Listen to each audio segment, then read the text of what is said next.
जनता का जनादेश को अपमान किया है और प्रधानमंत्री जी को गाली देने का काम विपक्ष के लोगों ने किया है।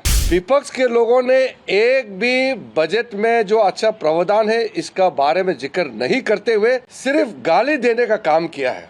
अगर सही समय में विपक्ष के लोगों का समझ में नहीं आया तो जनता पनिशमेंट देंगे उसको। सरकार चलाने के लिए मोदी जी को तीसरे टर्म भारत के लोगों ने दिया है। हम अपने आप सत्ता में नहीं आया। मोदी जी को तीसरे टर्म प्रधानमंत्री बनाने के लिए यह जनादेश भारत के जनता का है।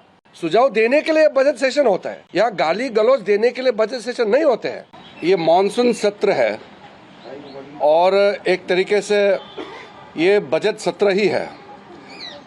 तो इस मॉनसून सेशन में जो बजट पेश किया गया, कल बजट का पहला दिन था चर्चा का और कल की चर्चा में आप सब ने देखा होगा एक शानदार बजट मोदी जी के नेतृत्व में ऐतिहासिक तीसरी टर्म का पहला बजट पेश होने के बाद देश ये देखना चाहते हैं कि बजट पे चर्चा अच्छी तरह से हो, सार्थक हो, ये सब चाहते हैं।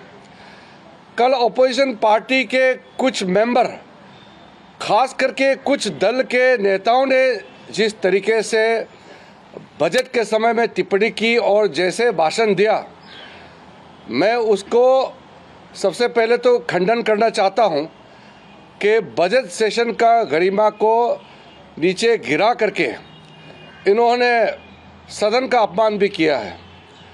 प्रधानमंत्री जी ने पहले ही कह दिया कि दल के लिए जो कुछ करना था चुनाव में किया है, अब देश के लिए सबको मिलकर काम करना है।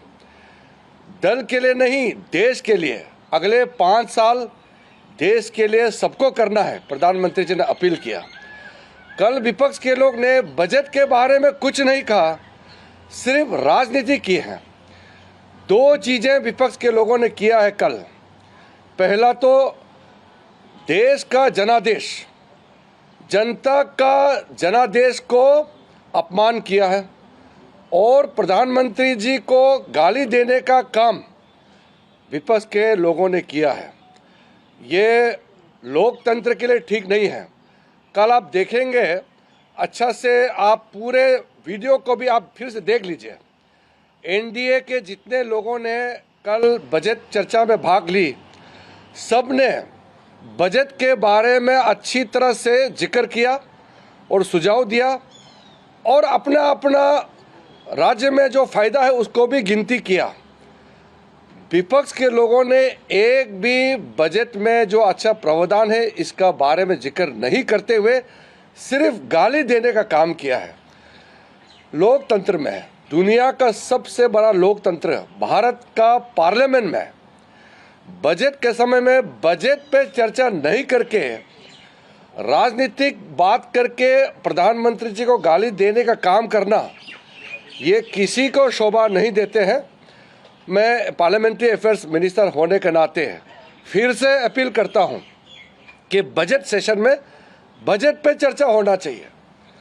मैं विस्तार में तो नहीं कहूँगा क्योंकि अभी सदन में चर्चा चल रही है, लेकिन जो बजट में इस बार निर्मला सीतारमण जी के द्वारा पेश किया गया है, मोदी जी का तीसरी टर्म में भारत का दुनिया का सबसे तीसरे बड़े अर्थशक्ति बनाने का, 3rd largest economy of the world बनाने का पूरा प्रावधान नींव इस बजट में रखा है। इसमें क्यों चर्चा नहीं होते हैं?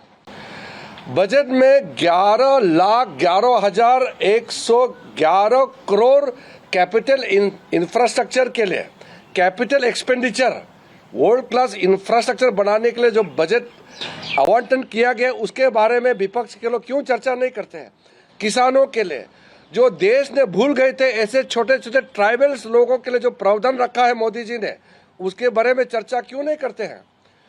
दूर दराज नॉर्थ ईस्ट से लेकर के कोस्टल एरिया से जो फिशरमैन, फार्मर, यूथ का जॉब एम्प्लॉयमेंट क्रिएशन के लिए, महिलाओं के लिए, किसानों के लिए जो प्रावधान है, इसको चर्चा क्यों नहीं करते हैं? सिर्फ गाली देने का काम क्यों करते हैं? मुझे ये बहुत ज़रूरी इसलिए समझा कि अगर सही समय में विपक्ष के लोगों का समझ में नहीं आया तो जनता पनिशमेंट देंगे उसको। जनता ने जनादेश दिया है और सरकार चलाने के लिए मोदी जी को तीसरे टर्म भारत के लोगों ने दिया है। हम अपने आप सत्ता में नहीं आया, मोदी जी को तीसरे टर्म प्रधानमंत्री बनाने के लिए ये जनादेश भारत के जनता का है। और भारत के जनता का इस निर्देश को आप इस एक गलत तरीके से अपमान करके और नैरेटिव बदलने का कोशिश करते हैं, ये बिल्कुल सही नहीं है। बजट सेशन, बजट पे चर्चा होना चाहिए। बताइए ना, इतना हिस्टोरिक जो बजटरी एलोकेशन हुए हैं हर सेक्टर के लिए, कैसा खर्चा करना चाहिए वो बताइए ना। विपक्ष के लोगों को ये बताना चाहिए कि इतना बड़ा बजट को खर्चा करने के लिए और क्या क्या कदम उठाना चाहिए, वो बताओ ना, सुझाव दो। सुझाव देने के लिए बजट सेशन होता है, यहाँ गाली गलौज देने के लिए बजट सेशन नहीं होते हैं। मैं बहुत अफसोस के साथ कह रहा हूँ, लेकिन अपील भी कर रहा हूँ कि कल पहला दिन बजट में जो विपक्ष के लोगों ने हरकतें की है वो दोबारा नहीं होना चाहिए। बजट के समय बजट पे चर्चा होना चाहिए। और साथ साथ हमारे एनडीए के जितने भी स्पीकर से मैं बधाई देता हूं, उन्होंने राजनीतिक भाषण नहीं दे करके बजट पे चर्चा किया और देश को आगे ले जाने के लिए अपना सुझाव भी दिया है।